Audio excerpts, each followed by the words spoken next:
Nigel.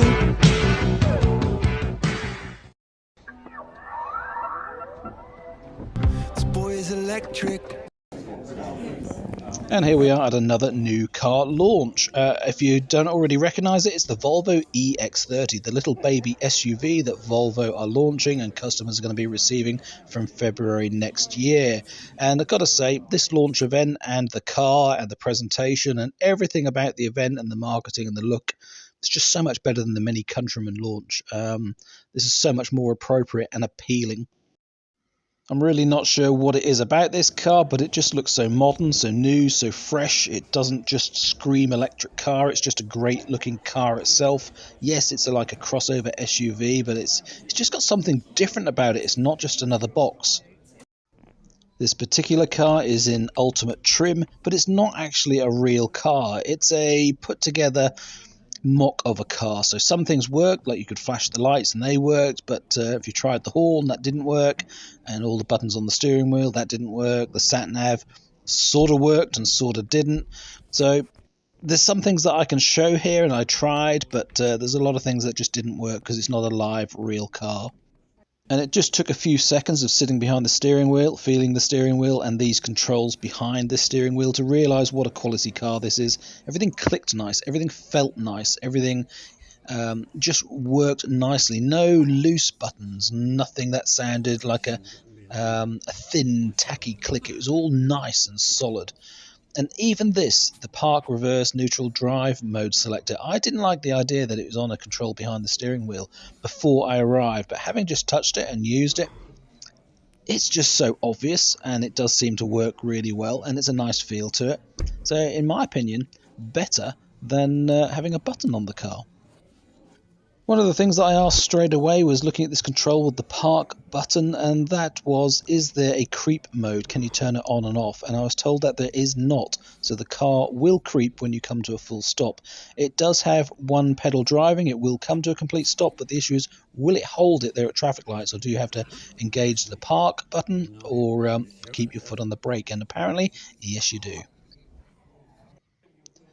The air vents weren't as flimsy as they appear in the pictures. They were quite functional and worked very well. Just an unusual design, I guess. But yeah, I like the idea of them because they're just easy to use and very obvious.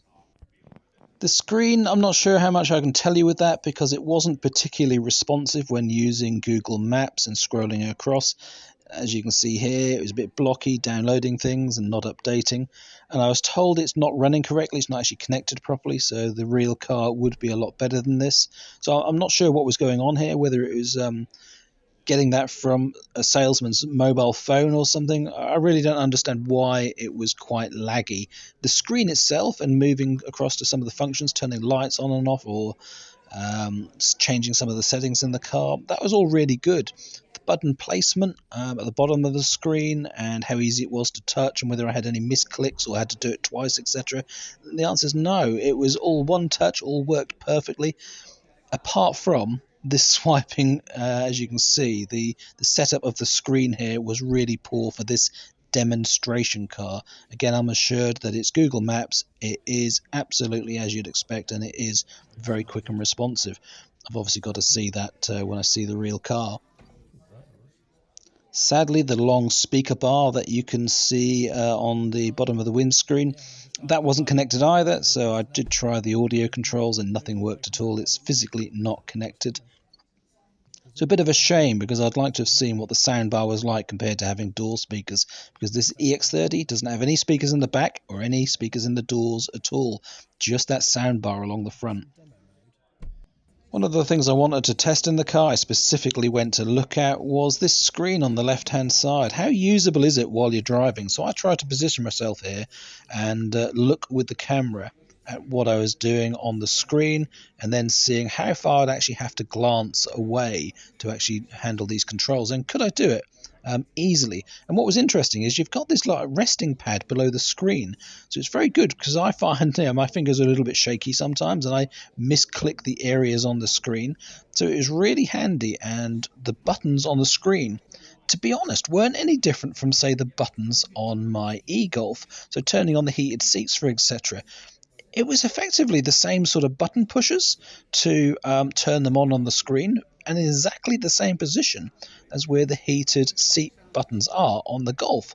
So although it seems like, oh, you've got to look away from the road to turn them on, well, you sort of do in the Golf and other cars as well, the Mini as well. So actually, I found with the screen, it was quite good and quite easy to use. So I went and did things like turn on the fog lights, put the lights on dipped beam. And yeah, that's worth mentioning something to start with. While I was doing it, someone was commenting saying, why would you want to do that? You'd never need to put your lights on because they're on auto. Why is it so many people think you can have your lights on auto and then you never have to turn them on? I mean, is everyone an idiot or what? When it's bad weather conditions, of course you have to select your lights and turn them on because the car doesn't know that the weather conditions are poor, that it's foggy outside. It's just a light sensor. So if you've got fog or mist or rain, turn your lights on, put them on dipped, please. Don't rely on auto to do it for you. First real negative for me, and such a small item, but plastic bungs on really short straps with nowhere to put them. I mean, why? I mean, are they really saving that much money? Why can't they invent a little clip somewhere to put them on so they don't dangle? I mean, who likes on their gorgeous new car dangling dirty old plugs against the paintwork? Oh, that just really, really bugs me. And the charge flap, yeah, okay, that's about the cheapest item that I could find on the car. Everything else screamed of quality. The charge flap did not. Got to say though, I really did like the design of the car and the look of the car. The badging EX30 is in a couple of places. You know, I like the door handles. They're not flush. They're proper normal handles. And the frameless mirrors, they really are quite special. I do like those. The wheels on these were the 20-inch on the Ultra model. They're quite nice. Same sort of design, 19-inch on the Plus and a slightly different design on the 18-inch wheels.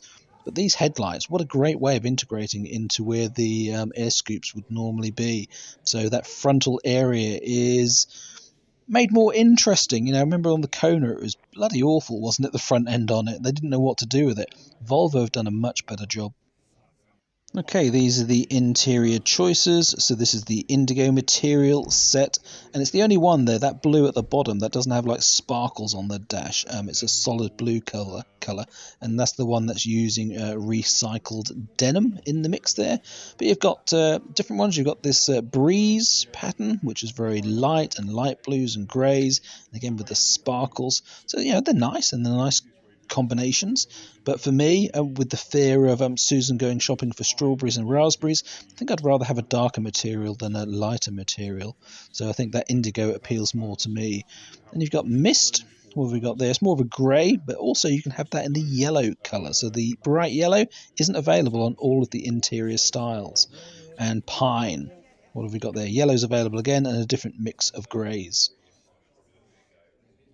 This made me laugh a little bit though. While we were looking around the car, we actually spent a lot of time reviewing and talking about the interior space in the back seats, even though neither of us actually go in the back seats very much, if ever. So does it really matter? What I actually found was, though, I could sit really comfortably behind my seat. So in the front passenger seat, I set it so that my legs were fully stretched out so I could reach the bulkhead with my toes, etc. But I was fully extended, so extremely spacious and comfortable in the front. And then I got in the back and I could still sit comfortably. So my feet could actually go under the seat and my knees were not touching the front seat. So I found myself really comfortable. Susan, on the other hand, said she couldn't quite get the angle right for the back and it didn't quite feel as comfortable, where I didn't notice that at all. So it must be a really subjective thing about the space in the back. Talking about space, boot space, not very generous, not available with a center armrest at all, let alone a ski hatch. So there's no through loading and there's no center armrest, and the boot space was quite generous under the flap. So there's lots of space for your cables and all your accessories that you're going to put under the front that shelf, but the actual boot space there, not huge at all. I would say similar to the Kona electric that I had. Interior space, especially in the back, I thought was a little bit more generous than the Kona Electric. So the front was hugely generous, and that's the first thing that I want to say with this. And let's talk about the front seats and the passenger seats. I've never been in a car, especially an electric car, that is so comfortable in the front. The seats are supportive with side bolsters, but it doesn't feel like a sports seat. It feels like a lounge seat, but it doesn't feel soft either. Unlike the MGs that you can push the seat foam together in your fingers, these are solid seats. These are extremely comfortable, but the seat height adjustment is incredible. The height that you can go up to so that you can see up and over the bonnet. Susan likes a ride height that's really high on the seat. There's so much headroom that she can go as high as she likes and then some. But equally, I like sitting really, really low, like a sports car driving position, so I don't see any of the bonnet at all. And I've never been in a car that you can go so low, especially when it's a battery car, because normally you've got the batteries underneath and you can't get the seat low. You can in this, you can go lower than actually I wanted to. So the seat adjustment and the steering wheel adjustment was incredibly good.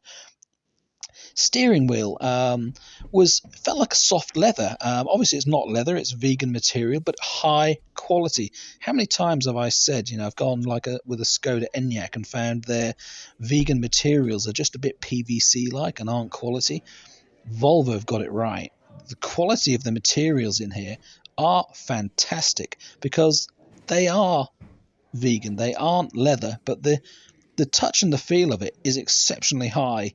Yes, there's some hard areas and hard plastics, but that's the whole point to the car with these recycled materials. And I adjusted to that very quickly, and for me, there was a sense of quality there on everything you touched.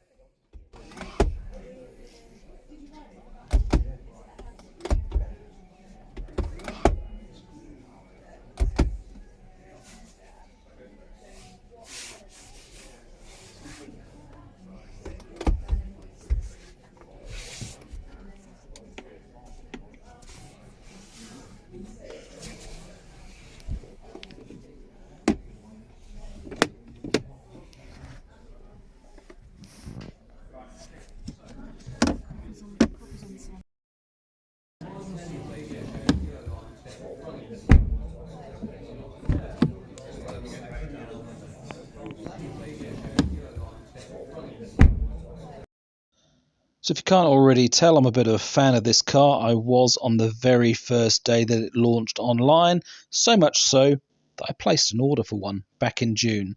So I do have one of these on order, due to be manufactured on the 21st of November, due to be shipped to the UK and available at the dealer by mid-February. I just like every look of this car, the lights, the front, the side, the back, the wheels. There isn't a thing that I don't like about it. The one reservation that I have that nobody's been able to answer is, since the test drives have been coming out from Barcelona, the efficiency doesn't look great. The best I've seen from any review is 4.1 miles per kilowatt hour, and this was Barcelona, and that test was city driving. It averaged 30 kilometers an hour. So I'm a little bit apprehensive of what the efficiency will be like, so much so that I've booked a test drive with the XC40 recharge so that I can see what efficiency I can get from that, and then expect this to be at least 10% better, if not a little bit more. So yeah, the only reservation I have is efficiency. How much is that range just an optimistic marketing number? Is it real? Can you achieve it? Will you be able to get 5 miles per kilowatt hour out of this in city summer driving? I haven't really thought about buying a car that's not capable of 5 miles per kilowatt hour. So yeah, that's my only reservation with the car.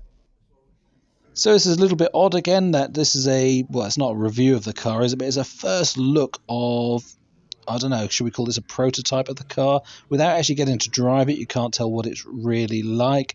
But having said that, I've ordered one, haven't I? So yeah, hope you've enjoyed this walk around the new EX30 and you've enjoyed it as much as me. What do you think about it? Anyway, thanks for watching. Take care. See you again soon for more videos of everything electric. Bye for now.